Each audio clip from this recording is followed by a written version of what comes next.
અગત્યના સમાચાર। પનાશ એકેડમી દ્વારા કોટા 4 રસ્તા પાસે ટ્રાફિક અવેરનેસ કાર્યક્રમ યોજાયો। વડોદરા શહેરમાં બનતા અકસ્માતના બનાવોને લઈને ટ્રાફિક પોલીસ દ્વારા ટ્રાફિક અવેરનેસ કાર્યક્રમ કરવામાં આવતો હોય છે અને વાહન ચાલકોને સમજાવવામાં આવે છે કે હેલ્મેટ પહેરો, કાર ચાલકો સીટ બેલ્ટ લગાવો અને ટ્રાફિક નિયમોનું પાલન કરવું જોઈએ અને ઓવર સ્પીડ ગાડી ન ચલાવવી જોઈએ।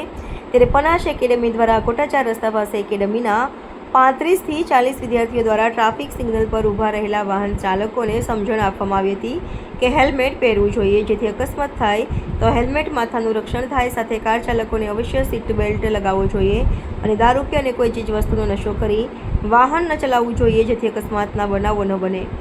પનાશ એકેડમી દ્વારા વાહન ચાલકો અને કાર ચાલકોને ટ્રાફિક અવેરનેસ કાર્યક્રમ યોજવામાં આવ્યો હતો। આ કાર્યક્રમમાં ટ્રાફિક પોલીસના કર્મચારીઓ સાથે વિદ્યાર્થીઓ હાજર હતા।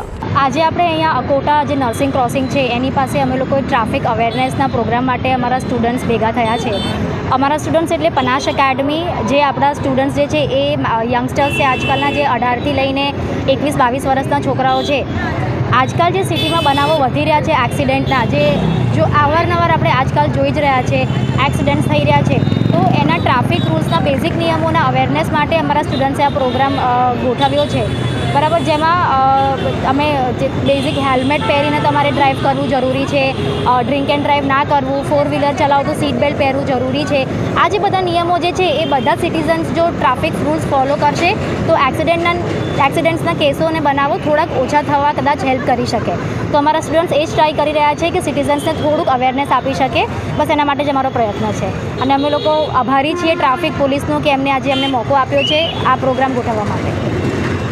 અમે લોકો અહીંયા અકોટા પાસે જે સિગ્નલ છે ત્યાં અમે કાર્યક્રમ કરી રહ્યા છે તાકી અમારી યુવા અવસ્થાને અમારા ટ્રાફિક સિગ્નલની જાણ મળે, કેમ કે અમારા વડોદરામાં કેસીસ બહુ થઈ રહ્યા છે એક્સિડન્ટના, ડ્રિંક એન્ડ ડ્રાઈવના।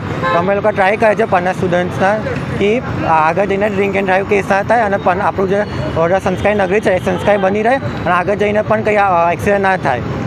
અને અમે ખૂબ એપ્રિશિએટ કરીએ છીએ ટ્રાફિક પોલીસને કે અમને આ મોકો આપ્યો તાકી અમે યુવા અવસ્થાને જગાવી શકીએ છીએ અને તમે પણ અમે પ્રાર્થના કરીએ છીએ કે તમે ટ્રાફિક કોર્પોરેટ કરો। Thank you.